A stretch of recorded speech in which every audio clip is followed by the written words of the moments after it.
Try to imagine the emotions you'd feel if you were told all the soldiers you had served with were killed in action.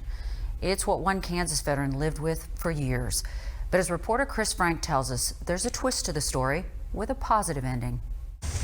That's when one day I got a call. It was a call Valley Center resident Wayne Borman will never forget. A call from a Sergeant Pena. It led to the start of the restoration of Borman's memory. Memories lost due to post-traumatic stress disorder, PTSD, after the former Army soldier returned from the Vietnam War. Does it feel like home? Yes, it does.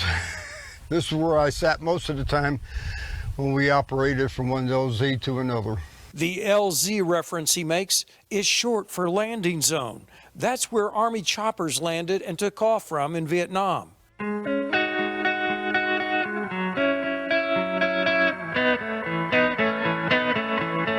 The Vietnam conflict was known as the Helicopter War because it was the first large-scale use of helicopters in a combat zone. The horse became the helicopter. The members of Charlie Company, 1st Cavalry Division Airborne, refer to themselves as the originals to Vietnam. We were the first combat division to enter Vietnam. That year was 1965, and Borman was still a teenager when he arrived in Vietnam. What Charlie Company encountered was no picnic. It started to rain. It was just the beginning of monsoon season. And it rained for the next 30 days. No sunshine, hot, steamy.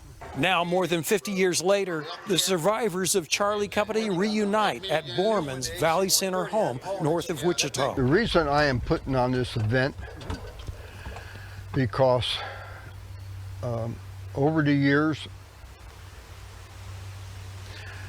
I suffered with PTSD, and I've been told that almost the whole episode in Vietnam is a blank to me. I remember certain things, certain events, little things, little fun stuff, the helicopter rides and things of that nature, but I don't remember a whole lot of it, a lot of the trauma stuff. Such a reunion of Charlie Company vets can help to restore lost memories. Getting together like this has let people, in some ways, correct some memories, in others share memories, in other ways to fill in some blanks. Jay Snyder of Harrisburg, Pennsylvania, was platoon leader. On the importance of a reunion like this, he says, definitely part of a healing process. There's no question about it. Some 20 to 30 Charlie Company survivors gathered for the 3-day reunion in September. These car tag photos taken by Wichita videographer Dale Krebs show how far members traveled to get here. But I just wanted to do this and make it very enjoyable. His number came up and he was gone with the draft. He's in the Army now, a blowing reveille. He is the boogie woogie bugle boy of Company B. There were enough activities to keep these old soldiers busy. When they weren't dancing, drinking, and eating, there were displays with military equipment to spark up conversations. You carry 75 pounds in the jungle, you're in a little bit of trouble. Because those Vietnamese, they can run like gazelle. Reunions like this are times to remember, and the veterans from Charlie Company are gathering around and recounting war stories now more than a half-century old and how they managed to survive the Vietnam War. We have remembrance of our fallen comrades, and we have our brotherhood, and we all fought in combat together, and it's about the only time we get to see each other because we're spread out all over the United States. They were all volunteers. Everybody volunteered for the unit. They weren't drafted. They weren't forced to be there. They were there because they wanted to be with their brothers. And that brotherhood's gotten stronger over the years. Now, Borman took a lot of photos while in Nam. That's him in the middle with the mortar shell. He caught photos of famed actor Robert Mitchum, who made a special trip to meet the soldiers.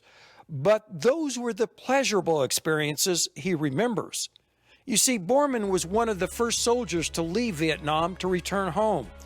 It was on that return home trip that he was told the platoon he just left had been wiped out. But it was wrong information.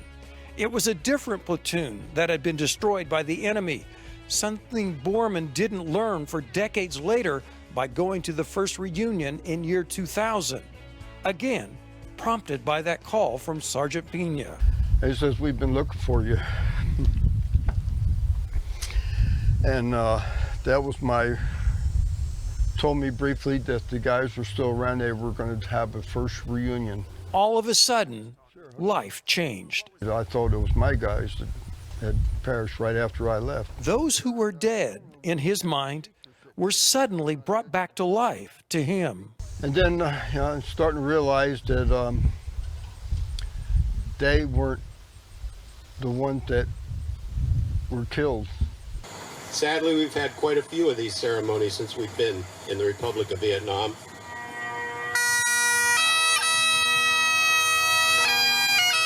And they dare not forget the names of those who aren't here, both those lost in battle there or lost to time here.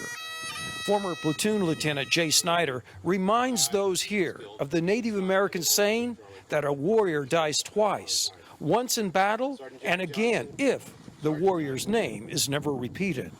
Sergeant George Thomas, Sergeant Dolan Jurek, Private Isaiah Mulwee. Borman says putting on a reunion like this is payback. This is something I want to do for these guys. I want to pay them back for what they did and help me out over the years to overcome my PTSD and try to make me remember and understand why I suffered the way I did. So now he cherishes every opportunity to celebrate life once thought lost, then rediscover with this band of brothers. In Valley Center, this is Chris Frank for Positively Kansas. And these veterans hope to continue having their reunions to remember their times together and to continue the healing. Now get ready